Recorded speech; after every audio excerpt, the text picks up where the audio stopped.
I'm of a belief that you can never get enough education, especially the business that we're in.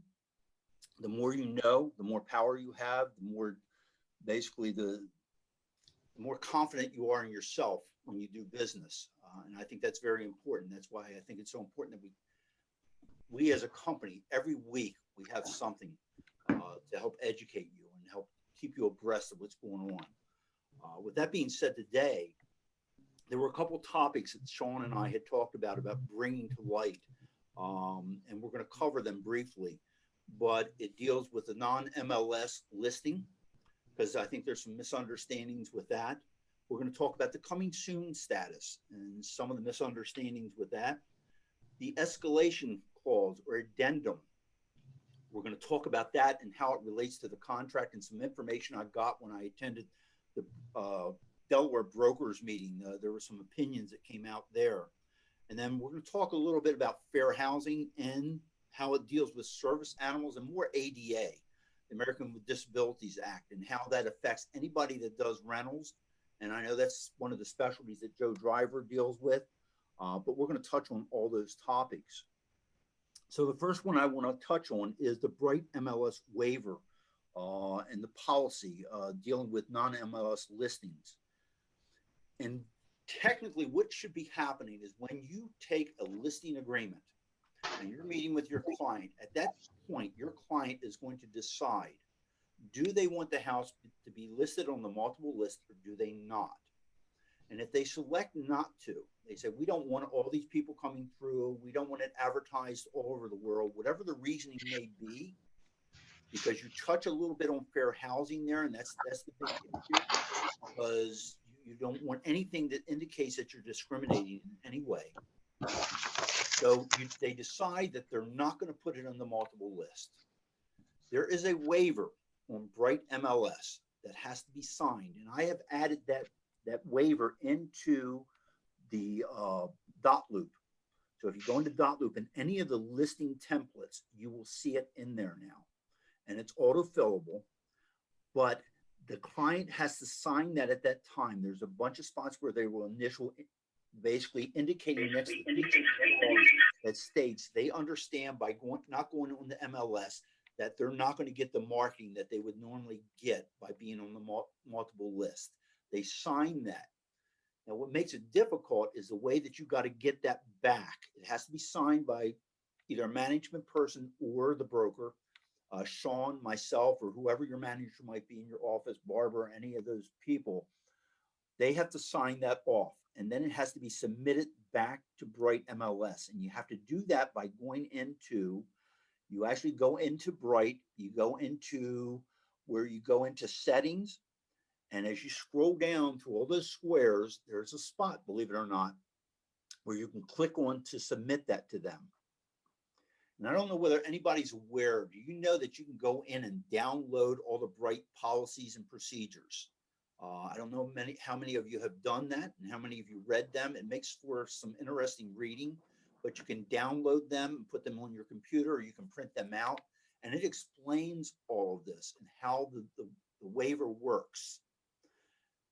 If you do not use that waiver and you don't post it on the MLS, and Bright doesn't audit and finds that, they will sometimes, they'll give one warning. And when I say one warning, it's one warning to the company in general. That means all of our offices, we get one warning. After that, if they find that there's a violation, the first penalty is a $5,000 fine. After that, the second penalty is a $7,500 fine. After that, the brokerage loses its right to multiple list. So they're really stringent about this, and it's something we all got to be careful with, because there are people that like to do pocket listings, so to speak. They'll go out there, they'll get a listing, they try to sell it on their own, and then they post it onto the multiple list, and it never got the ability for other people to see it, never occurred. That's where they're coming in, where you come into fair housing and issues like that, because the purpose of Bright and the reason for Bright is to get out to the mass audience, to get as many people as possible to see the home. And it shows and demonstrates that you're allowing everybody, no matter what their demographic is, everybody has an opportunity to see that property. By not going in the multiple list, you limit that. So that's, and again, it can be for whatever reason that the seller decides, but they don't want it on the multiple list. It can't be because, and this has happened in the past, and you go back about 20 or 30 years, where people will say, I don't want this kind of person coming through my home.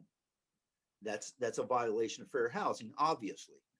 And that's what they think could be occurring if they do a non-MLS listing, that maybe what they're trying to do is keep certain people out of their home. That's where you got to be very careful with this. Mm-hmm. George, Wendy Wolf asked a question, which I think is relevant. She wanted to know whether or not we have been warned because of some activity that maybe occurred with one of our agents. And frankly, that means, did we use up our warning? Yes. Okay. That one warning, we've used it up. And she's absolutely correct, because we have had one and we've used it up. So henceforth, anything after that now is if there's another one that occurs, it's a $5,000 fine.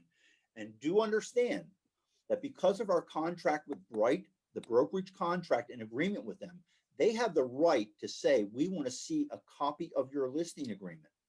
And we have to supply that to them. And they have a right to review that.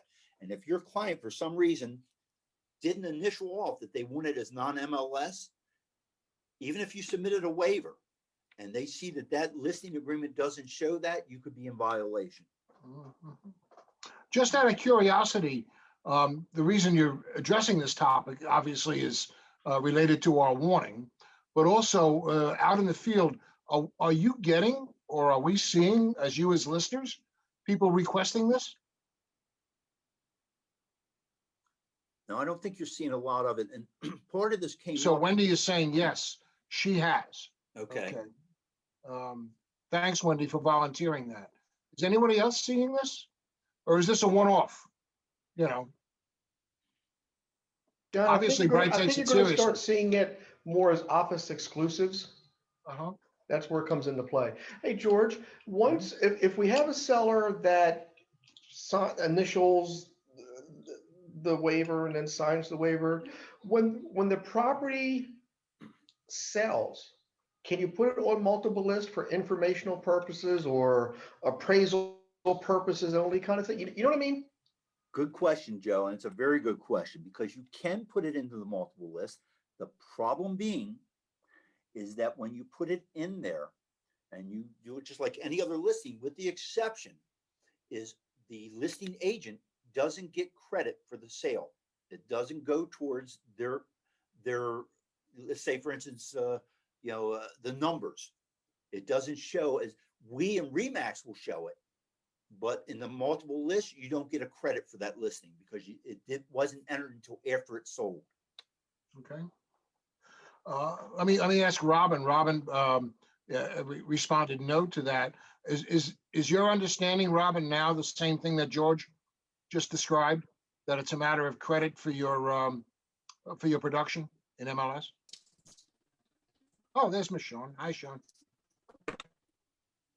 I'm glad he gave us the clarification. I've never had anybody say they didn't want it in the MLS for any reason. Okay. Just curious. Thanks, Robin. And John, you're bringing up a lot of good points. And I will say that one of the reasons is not just the fact that we've received our one warning, but the other fact is I had a discussion with an agent one day last week, one evening, and it came to my attention that this agent was taking a listing, selling it, and then putting it into the MLS after it went under contract.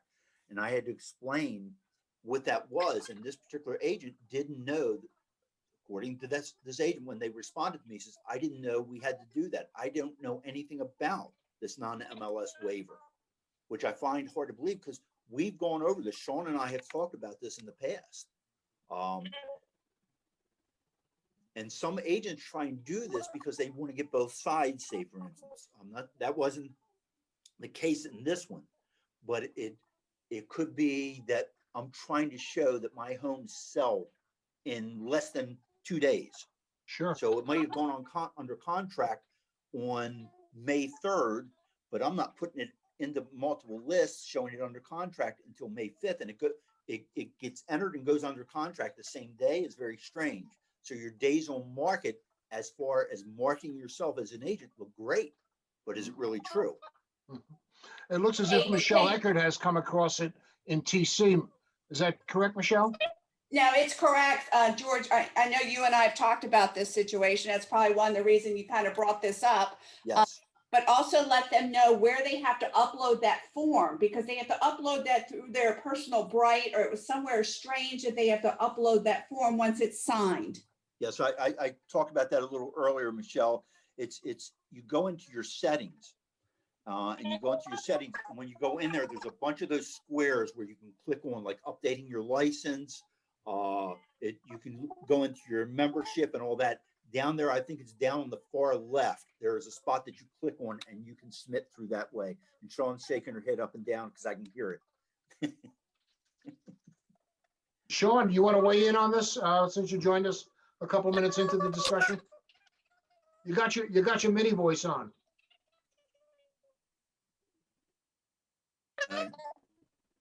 Keep on talking. It'll Okay. change.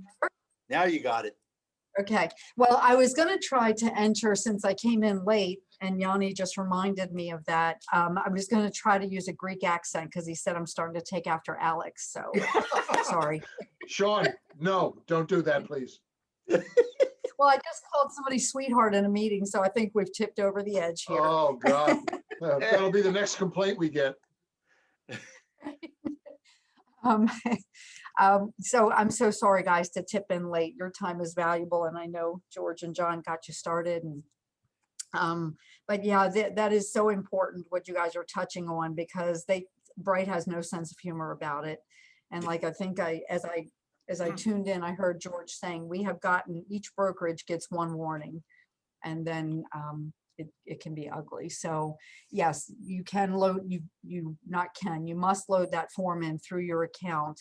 That's where you can find the form. We also have the form in dotloop, trying to make it accessible and more knowledge about this throughout the brokerage, so nobody gets caught, because they go periodically too. Bright looks for, they audit our listings. If they've been in MLS, they want to audit them. We just had another one the other day, and when those happen, I always say, go to your manager so somebody else can look real quick with you and make sure everything's in line. Like we had a price change on the listing that was going to get audited here, but there was no key changes form in. So I reminded the agent, go back, get the key changes, don't do it through dotloop so it's not dated after the change, clean it up this way, and then we can send it to Bright. So we have to be mindful of all of the dates and the direction they're looking. The key thing is about this form, about any changes, they're looking for always the direction of the seller. You can do anything. You can do off market. We have some agents who are doing it. We have one here who is getting pretty profoundly good at putting word out that he has clients looking in a particular area and getting in touch with sellers who are contemplating selling before they go on the market, and offering to represent the buyer at a reduced commission that the seller pays. I think it's brilliant. You just have to watch how you do that. It always has to be at the direction of the seller. They're looking to make sure sellers are not compromised by agents who are doing things for ulterior motives. And Sean, before you came on, George acknowledged that we have been warned once now. Correct. So the parameters for fining are now in place. Yes, indeed. Okay. And just to emphasize that, remember, it's the broker. And the third time we lose our right to the multiple list. And think about that. All the agents that we've got in all of our offices, we're up to 9 offices now, with the new Laurel, Delaware office. And that's a hit. And Bright is not playing around anymore. They're really pushing this. Okay. And do I have any other questions dealing with the MLS waiver? Everybody, it's clear as mud now, right? No, it's pretty clear. It's pretty clear. Okay. Next, and again, I get a lot of questions about this, and I know Sean probably does as well, that's the coming soon status. Can I show it? Can I go see it? Whatever it might be. No, you can't.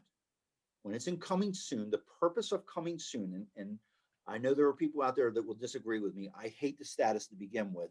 And that was a general consensus, by the way, at the brokers meeting in Delaware, that everybody there hates the coming soon, except for maybe about one person, because everybody violates it in some way, shape, or other at some time.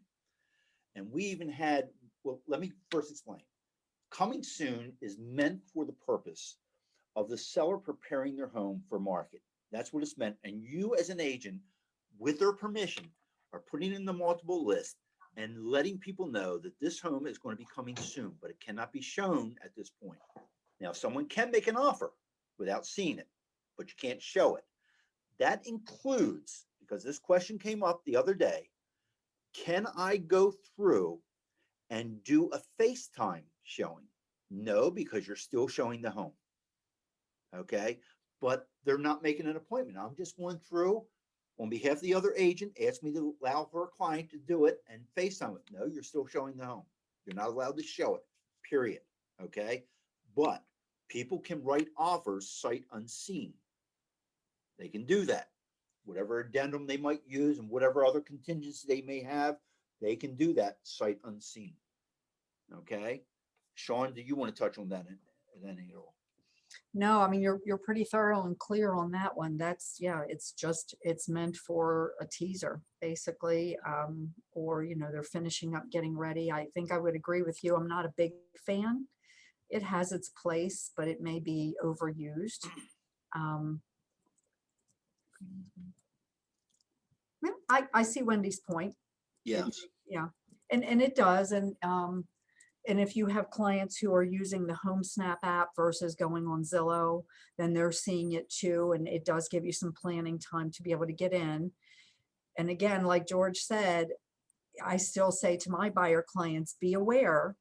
I'm not telling you what to do. I'm not advocating this, but be aware. Don't get disappointed if that coming soon comes today, goes under contract today, because someone may have, or goes from coming soon to under contract because somebody may have submitted a sight unseen offer and the seller may have taken it. So I try to tell my buyers, these are your parameters. You decide your level of risk and exposure, and we'll do what feels right to you. But yeah, they can write on them sight unseen. Yes. The coming soons also provide a gold mine for the open house weekend. You know, that's when piles and piles of people are coming in to look at the property, you know. So I would advise agents that have hot listings who are holding open houses following coming soon to maybe team up with somebody so that you can capture buyers who are unrepresented at those open houses. Mm-hmm. You know, it's a great way to build a buyer profile. Not that we need a lot more buyers nowadays. What we need are listings, but at least you have an ability to start to develop a relationship if you do it artfully, you know, with unrepresented buyers, of course. Mm-hmm. Yeah. I mean, and I know it's a completely different topic, John, but I mean, open houses serve multiple opportunities for you, not just picking up buyers. Yeah. There's nothing wrong with, if you're going to do an open house, to knock on neighbors' doors and let them know you're doing an open house, introduce them to you. And when they're thinking about selling, you could possibly pick up that listing, but that's a whole nother topic. It wasn't in my agenda for today. I mean, they're soft opportunities to prospect. And if you do them right, and have a game plan going in, you can pick up, you know. Certainly the listing agent is there to get another listing, you know. That's what they want, you know. Nowadays on the market, the folks that are going in the open after the coming soon, those are the people that are piling on the offers that are presented by 5 o'clock the following day or 5 o'clock that afternoon. I'm seeing that more and more. Used to be wait till Monday at 5. Now it's Sunday night at 5, you know. Yeah, and to respond a little bit to Wendy, I agree with what she had to say. Sometimes, and Sean brings us up a lot of times, not to repeat what Sean says, we look at things sometimes as management or as a broker. You look at things a little differently. We look at the potential of violations, the potential of uh, people doing something wrong and what it can cause. And that, from the broker standpoint, that's, I think, was the biggest reason at the Delaware conference why the broker said we don't like it. It's because everybody wants to get in and see it. And there are agents that are actually out there letting other agents go in and see these properties when they're incoming soon. That's a violation. That's where we can be fined again. And that's the way we're looking at it. It serves a good purpose if you use it properly. Even as a listing agent, it serves a good purpose because you're marketing your home early and you're creating the excitement in advance. That's a great thing. It's as long as George, your screen is frozen. my screen's frozen. Your voice is working, but your face is, Yeah.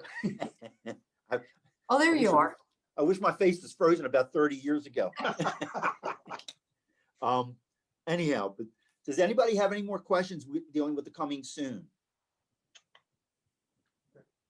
No? Okay. I'm going to go to another topic that's really dear to my heart, and that's with the escalation clause.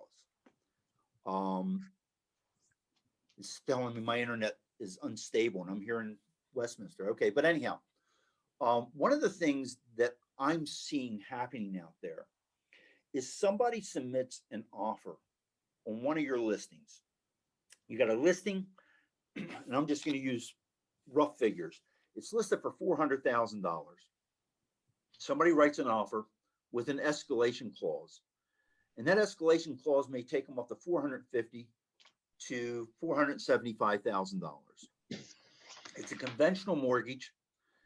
They still have information in there that if it doesn't appraise, what can happen. They may have an addendum in there that says they're only willing to pay X number over the appraised value.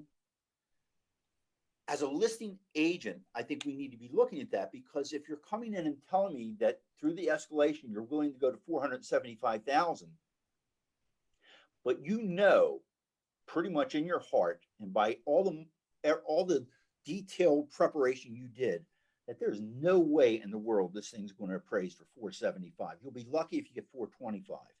And you know that every addendum in there that basically prevents them from going to that 475, have you really accepted an offer for 475,000? That's the question I throw out to you. And the whole point of this is please, when you get these offers, review them in their entirety. Go through every addendum that's in there and ask that question. What are they prepared to do if it doesn't appraise? And if they say something like, well, we'll deal with that when it comes to it, they're not willing to go to the 475. They're writing an offer in my mind that says I'm doing this to win out over somebody else, and they have no intention of going to that height or that market. And that's something you need to be aware of on behalf of your client, the seller. Okay.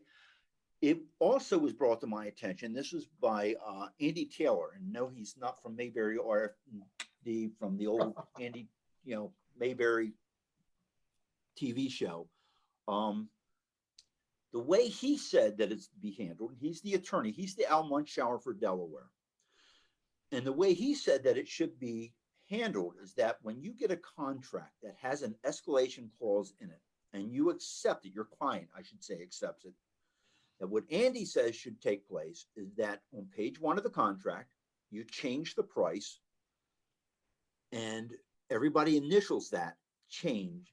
And he says at that point, the escalation clause is no longer part of the contract. It was meant as a bidding tool to show what you were willing to go to, and it should be removed from the accepted contract.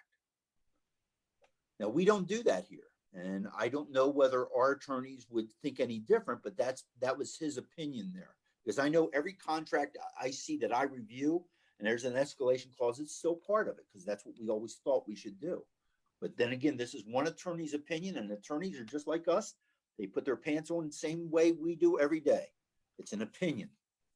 Sean, I'm sure you have some thoughts about that. Well, too, I saw that Brooks has a question for us, but I was going to say I have a timely comment about an escalation clause where we just had a situation happen. I'll caution you to make sure that when you're using the escalation clause, it gets buttoned up and completed. remember that there are three parts to it. And until all three parts are done, it is a offer, counter offer, and acceptance. And in this case, it benefited us. We represented the seller with a buyer who was starting to not perform, but kind of like keeping their toe in the water to perform just enough to make it tenuous on whether we could excuse them and release them from the contract.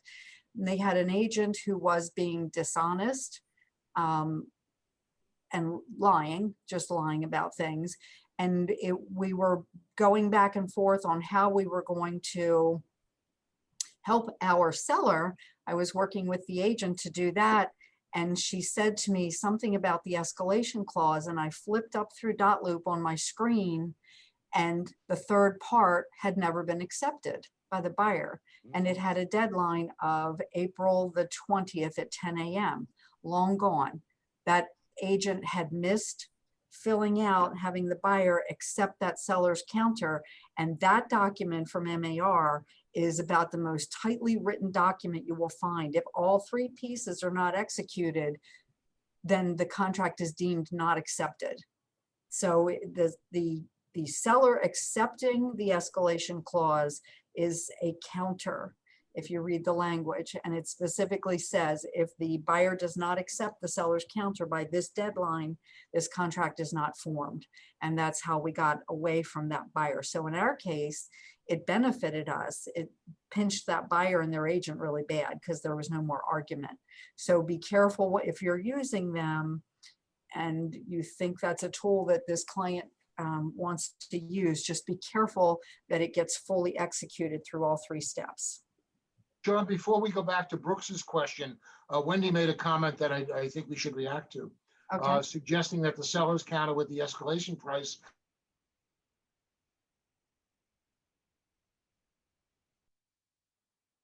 mentioning, I think that Andy in Delaware was saying, and it makes sense. George had brought that up to me, and it really does kind of make sense. It is a tool to begin the negotiation. I'm not a huge fan of the escalation clause. It has its place, and again, we explain all the options to our clients and let them decide, but people do use it. I think why I'm not a big fan is if you set probably 5 agents down with the same escalation clause, you might get 3 to 5 different opinions on what it means. Yeah. And like George said, then if you don't back up that escalation clause somewhere with the gap of the appraisal and sales price, like George is saying, people have used it as a Hail Mary to get their offer accepted, hedging bets that, well, yeah, I'll give you that if the lender will play along, but if they won't, then we go back and we revert to the financing addendum, which could nullify all of that higher price negotiations. And I know somebody else is typing something, but I want to make another comment about it. There is a section in there where the buyer is making a choice as to how they'll make up the difference, so to speak. And some of the language in there can be a little hard to understand. That's one of the biggest complaints I get from some of the agents is they say, I'm not sure which one to select here, and I don't know which one to do. I was on a conference with the attorneys from the Pennsylvania Association of Realtors one time. It was a seminar, and they spoke specifically about the escalation clause, and they're kind of blunt. And they basically said to one of the agents there, if you don't understand the document, don't use it. Okay, that's how blunt they are. Yeah. Because they kept on questioning, well, what does this mean? And what does that mean? They says, you're using a document, you don't understand it, don't use it. Write the contract for the amount of money you want to go for. That's the easiest way to do it from their standpoint. And that may be the easiest way from our standpoint. I don't know. But we're using that escalation clause in many cases, not many, but in some cases, we're using this escalation clause to win an offer is what we're doing. And it's a matter of, my question is always, is that what your client really is going to get in the contract? And that's why I like what Andy said is you change the contract to that price, but you make sure there are no other contingencies in there that will bring that value down, just because they're the ones bidding. Your seller isn't, they are. Hold them to it. Now I'm being kind of blunt about it, but that's the way I feel. You're making an offer for 475. How are you going to pay for it? How are you going to come up with a difference? And if you can't, is it really that good of a contract? Well, and that's sometimes what's happening is that buyer agents are using it half knowing what they're doing, or maybe knowing what they're doing as a Hail Mary to get the offer accepted. And if as a listing agent, you're not really clear on it, you may be representing to your client that they will get this, when in fact, like George said, is anybody really paying that price if it doesn't appraise? Are we still seeing out there what we were seeing 6 months ago, which were instructions from the listing agent, which said no escalation clauses, There's best a- and last offer? There's a That's the- certain percentage, yes, that's who the will finest say offer, that. okay. Mhm. Yeah. Mhm. Just curious about that. But you're right, Sean. It's much like the abused as is addendum. Now you get that almost in every contract now, That's as is addendum. Is Right. it real? Are they really buying it as is? They still have a right to inspect. Right. There's nothing in that addendum that says they can't come back and ask for repairs. But the seller is seeing it and saying, oh, they're buying it as is. Unless that's explained to them, they think it's a done deal, as is. They have the right to inspect and the right to get out of the contract. But I would tell you that a lot of your agents are using that so they can get their foot in the door, and then they still come back and ask for all these repairs. Mhm. Now, understand, you've got a different deadline in there. If you're not using the more inspection addendum, okay, which gives you a guideline that says that the seller has so many days to respond, then the buyer has so many days to respond.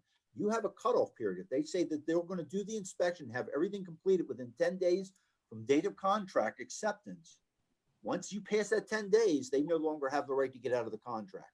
Even if they ask you for repairs on the 9th day and you don't respond until day 11, they haven't canceled, they lose their right to cancel. And I'm not saying to use that as a strategy, but because it could create arguments. You always want an understanding. The whole purpose of a contract is so everybody understands what they're obligated to, what they're responsible to do. And that's what we all have to be able to explain to our clients.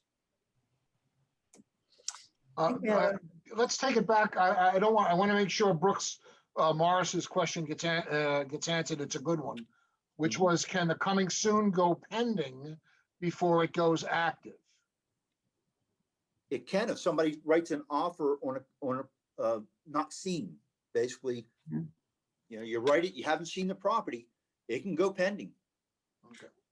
And I have seen some agents, listing agents, starting to write either whether they put deadlines or they have coming soon. I've seen some in the agent comments starting to write, seller reserves the right to accept an offer at any time, Yes. because they may be presented with something sight unseen. Right. Mhm.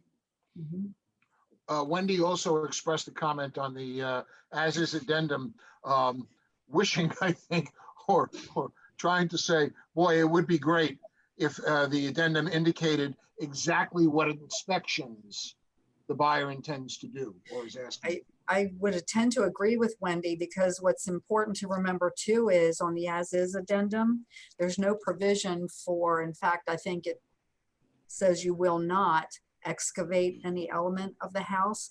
So if one of the as-is inspections is a septic, you should be technically, in my opinion, doing a septic inspection addendum as well, because if it's a buried tank, an old tank, and they've got to excavate to get to it, you could have violated what your as-is addendum stated the buyer would not do, and that is to excavate. If you're going to do that recommended MDE 4-point inspection, you may have violated the terms of the as-is by going and digging up the septic tank. And know that as we present today, everything or majority of what we're focusing on deals with Maryland. We have agents on here from Delaware, and some agents are licensed in PA. Their contracts will differ somewhat in some of the language. Both, PA and Delaware, a lot of their inspections are built right into the contract. They don't have separate addendums. And PA gets very specific when it comes to dealing with septic systems and so forth, different than Maryland. Great point, George. George and Sean, just a general question. Are the as-is addenda in varieties of jurisdictions different? Do we Well, know there's- that? Or are they There's- pretty, are there's they some pretty much, Jurisdictions that don't even have an as is. Okay. They select basically in the contract. okay. Just curious. Because I would imagine in the varieties of jurisdictions, Pennsylvania, DC, wherever we are, as is may be different. Yeah. Or the understanding is.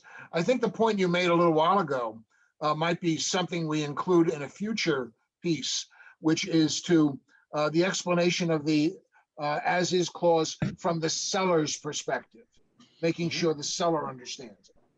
Yeah, I agree, John. It's because that's very important, and that's our job.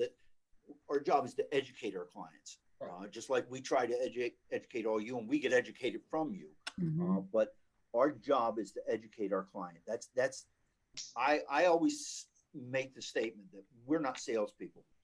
We're consultants. We're educators. We educate our clients in the real estate transaction. That's what we do. We prepare them for these things. So it's our job when we receive an offer and we're presenting, let them know what the possibilities are. We're not interpreting the law. We're not attorneys. We're just preparing them. Yes, they're using an as-is addendum, but please understand that they have a right to inspect. It covers all inspections. There's no specific other than what Sean is saying. You got to be careful about if they're going to do something testing the septic system and so forth. But much different than using the regular Maryland inspection addendum, it's got limitations as to the negotiations back and forth and so forth. Also, the pest inspection, I think we've mentioned this before, the as-is negates the pest inspection. So be careful if, like in a VA, they will require a VA buyer to get a pest inspection. If that's the case, or if your buyer wants to still have it, remember to strike or amend that language in the top of that addendum that's in the Maryland addendum that talks about pest inspection, paragraph 19 being negated. Yes, it also takes out, I think it's Article 22, Sean, where how the house transfers over in Right. the condition of when contract was accepted, or Mhm. last inspection, I should say. Right. Good points. Okay. Any other questions dealing with that? Okay, good. Okay, so we're going to move on. This is a good topic for Sean. We're talking about the new digital marketing rule. Talks about the broker, showing who the broker is within the top 25%. Sean, you want to expand on that? Yeah.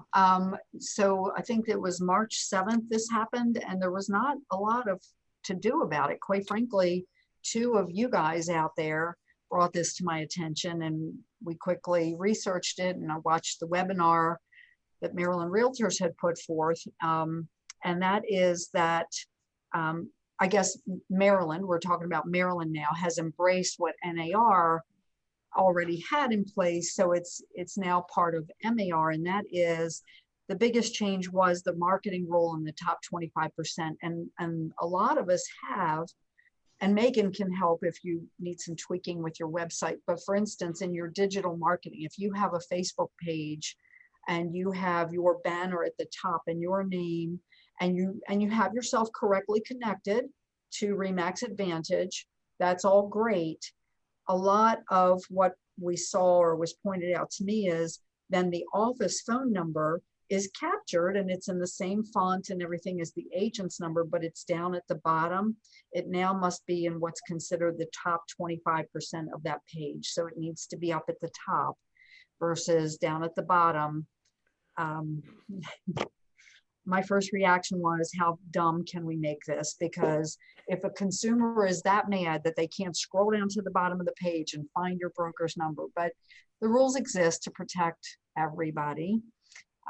So we have to follow the rules, and that number for your office needs to be up in the top 25%. It can no longer just be the same size and on the same page. Right. In the CE class I just finished with for one of my renewals, it was geared at a kind of a redefinition of conspicuous display. And everybody that was on the Zoom admitted that it was made the same comment you did, Sean, but Well, it's kind of like, having I said think that, I understand it from the conspicuous display argument. Yeah. side. that, I think I said to somebody, this brought to you by the same people who felt it necessary to put on the bottle of Sunlight dishwashing detergent, does not contain real lemons, do not drink it. So you have to put the phone number up top so everybody doesn't have to look way down here at the bottom. And you just made my day, Sean. I was gonna make lemonade with that. Might be a little sudsy, but you just use a bigger straw. And also keep in mind, again, John used the terms conspicuously, whenever you advertise, any advertising, that you use your number and all that, the broker's number must be conspicuously displayed as well. Now, Delaware differs. Delaware, the number has to be, just like the old Maryland way, has to be larger than your phone number. If you put your private phone number, your cell phone, Delaware's phone number has to be larger. Okay, that's the old way that Maryland used to have it. Okay. And I think the terminology they use, it has to be 25% larger than your number in Delaware. Yeah. Forgive me Who's for gonna laughing. measure that, I don't know. Forgive me for laughing. Mm. So what do you have on ADA, George, and fair housing? Okay, we're gonna move on to fair housing. We're gonna talk about service animals. And I think this is an interesting topic, because this has come up before, not just with me in real estate, but I have a friend that has an emotional pet. and there's a difference. There is a difference. But basically when it deals with, I say fair housing, but it's more ADA than anything. And it deals a lot with rentals. And it basically says that, in a nutshell, that if you have a service animal, and it defines what a service animal is, this is an animal that is trained to be able to act on your behalf. An animal that can detect, say, for instance, when you're walking and you're blind, it knows when you're at the end of the sidewalk or entering the street. It's an animal that can detect smoke in the house, whatever it might be. Things of that nature that helps protect you and help you live a normal lifestyle. That as a landlord, I cannot deny you access to that property. I cannot charge you any additional rent. I can't charge you an additional deposit or anything like that, because they are not considered pets. Okay, so it's good to understand that. And again, the dog has to be trained. That's the difference between a service animal and more or less like an emotional type of pet or animal. Although there is some protection with the emotional, but understand that the service animal is completely different. They're usually in some way been trained. They're registered in some way as being trained and so forth. And you can't deny them the right to live in that rental property because they have a dog. Sean, do you want to touch on that any? No, that's true. And I think too, and thank you, George, you have some notes here, but I think also, like, a landlord cannot ask for proof of that. It's such a gray area. This is the deepest, darkest shade of gray, I think, on this. It could, yeah, it's the animal still, the tenant will still be responsible if the animal causes damages, but or gets vicious, then you can be evicted for that type of thing if they're in danger to somebody else. But to, like George said, you cannot charge additional pet security deposit. You cannot question the certification or the qualifications of the service animal. It's kind of, if somebody says it, you have to take them at their word. Here's a little bit of a definition, if this will help any. And I'm reading the last paragraph here. Is under the ADA, a service animal is a dog that has been trained to perform disability tasks for someone with a physical or mental disability. And ready for this part?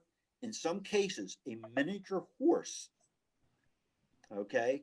A miniature horse, in some cases, a miniature horse may also qualify as a service animal. Examples of service animals that must be allowed into public accommodations under ADA. Hearing dogs, which alert handlers to important sounds such as alarms, doorbells, and other signals. guide dogs, which help those that are blind or visually impaired navigate safely. Psychiatric service animals, which help their handler manage mental and emotional disabilities by, for example, interrupting self-harming behaviors, reminding handlers to take medications, checking spaces for intruders, or providing calming pressure during anxiety or panic attacks. Seizure alert animals, which let their handlers know of impending seizures and may also guard their handlers during seizure activity. And allergen alert animals, which let their handlers know of foods or other substances that could be dangerous, such as peanuts. It's amazing that these animals can do this. And under the ADA, the definition of public accommodation is very broad, but it includes hotels and other lodging establishments, public transportation terminals, depot stations, restaurants, and other places that serve food and drinks, sales or rental establishments, service establishments, any place of public gatherings such as an auditorium or convention center, places of entertainment, gyms, bowling alleys, recreation facilities such as zoos, parks, libraries, museums, educational institutions, and social service centers. So it goes on and on. Robin Robinson had a question on a question mark after writing emotional support animal. Robin, are you looking to buy one?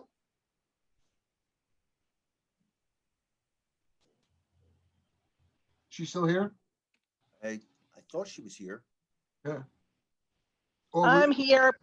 Unfortunately, I'm here. My emotional support dog is leading me on a merry chase. Sorry about that. Okay. You trying to buy another one? No, one's enough. Thank you. No, I find when I'm doing rentals that people look at me and they wink and they say, "Oh no, this is an emotional support animal," so they have to take it. So people who may or may not have legitimate claims, but listening to what you just said, we can't ask. Correct. Ugh. Yep. Now, that's why nobody wants to be a landlord anymore. That's why we had all those sales here recently. They're probably selling too because there's a good opportunity to make some profits. Although rents are skyrocketing faster than sales prices. Hmm. Anybody else have any questions dealing with this? Great stuff. Okay, I know this was rather short, a lot of short topics, but I think they were good topics to discuss. And, you know, again, our job here, you got a fabulous leadership team here. I mean, everybody from Alex down to me and Sean and Joe Driver, Ellen Cherry down in Fells Point, Barbara Lawrence over in Delaware. You got Nita Howe over in Ocean City. So these people are here to help you. They're here to educate you and to make you successful in your career, whatever that level of success may be. We're all here to help you. That's the purpose of these meetings or these get-togethers that we have every week. Is we're here to back you. We're here to educate you. We want you to be successful. And again, whatever level of that success may be to you, it was at one point success was defined to me as basically as achieving a certain quality of life. It doesn't necessarily mean income.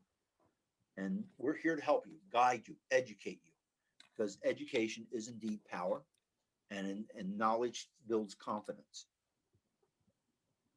Good stuff, George. Okay. Anybody else have anything?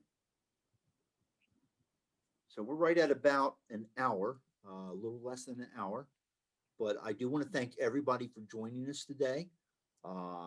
Keep your eyes out on the calendar. I know that I sent out an article today to a lot of the agents here in Carroll County, and I don't include everybody sometimes because I manage Carroll County, but I probably should. It was a great article about CRMs. And I know it's completely different from the topic we're talking about now and their use.